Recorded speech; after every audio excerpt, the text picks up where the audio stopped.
विश्वामित्र से उन अस्त्रों को ग्रहण करके परम पवित्र श्रीराम का मुख प्रसन्नता से खिल उठा था।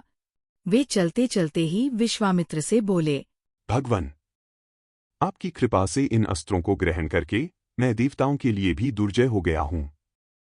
अब मैं अस्त्रों की संहार विधि जानना चाहता हूँ। ककुत्स्थकुल तिलक। श्रीराम के ऐसा कहने पर विश्वामित्र मुनि ने उन्हें अस्त्रों की संहार विधि का उपदेश दिया और कहा, रघुकुल नंदन राम, तुम्हारा कल्याण हो। तुम अस्त्र विद्या के सुयोग्य पात्र हो, अतः निम्नांकित अस्त्रों को भी ग्रहण करो।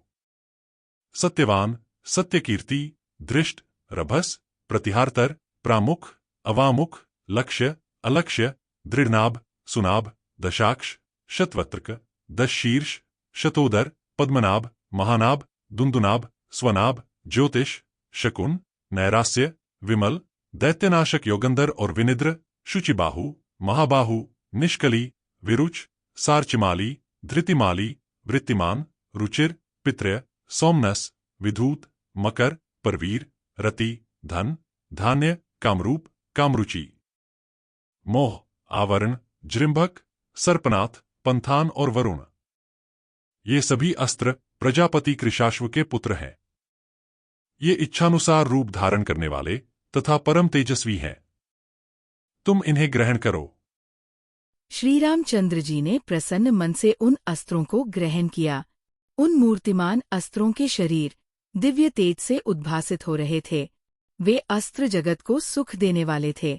उनमें से कुछ अस्त्र अंगारों के समान तेजस्वी थे, कुछ अस्त्र धूम के समान काले प्रतीत होते थे, तथा कुछ अस्त्र सूर्य और चंद्रमा के समान प्रकाशमान थे। वे सबके सब हाथ जोड़कर श्रीराम के समक्ष खड़े हुए।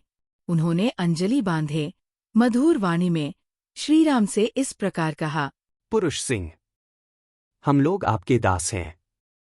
आज्ञा कीजिए, हम आपकी क्या सेवा करें। तब रघुकुल नंदन राम ने उनसे कहा, इस समय तो आप लोग अपने अभीष्ट स्थान को जाएं, परंतु आवश्यकता के समय मेरे मन में स्थित होकर सदा मेरी सहायता करते रहें। तत्पश्चात वे श्रीराम की परिक्रमा करके उनसे विदा लेकर उनकी आज्ञा के अनुसार कार्य करने की प्रतिज्ञा करके जैसे आए थे वैसे चले गए। इस प्रकार उन अस्त्रों का ज्ञान प्राप्त करके श्री रघुनाथ जी ने चलते चलते ही महामुनि विश्वामित्र से मधुर वाणी में पूछा, भगवान, सामने वाले पर्वत के पास यह जो मेघों की घटा के समान सघन वृक्षों से भरा स्थान दिखाई देता है, वह क्या है? उसके विषय में जानने के लिए मेरे मन में बड़ी उत्कंठा हो रही है। यह दर्शनीय स्थान मृगों के झुंड से भरा हुआ होने के कारण अत्यंत मनोहर प्रतीत होता है।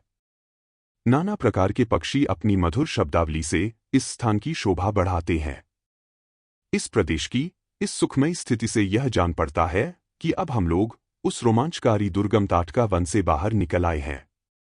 भगवान, मुझे बताइए, यह किसका आश्रम है? महामुने, जहां आपकी यज्ञक्रिया हो रही है, जहां वे पापी, दुराचारी, ब्रह्महत्यारे दुरात्मा राक्षस आपके यज्ञ में विघ्न डालने के लिए आया करते हैं, जहां मुझे यज्ञ की रक्षा तथा राक्षसों के वध का कार्य करना है। आपके उस आश्रम का कौन सा देश है? यह सब मैं सुनना चाहता हूं। इस प्रकार श्री वाल्मीकि निर्मित आश्रामायण आदिकाव्य के बालकांड में 28वां सर्ग पूरा हुआ। अगली बार मैं आपको वाल्मीकि रामायण के बालकांड के 29वें सर्ग की कथा सुनाऊंगी। तब तक के लिए मुझे आज्ञा दीजिए। जय श्री राम।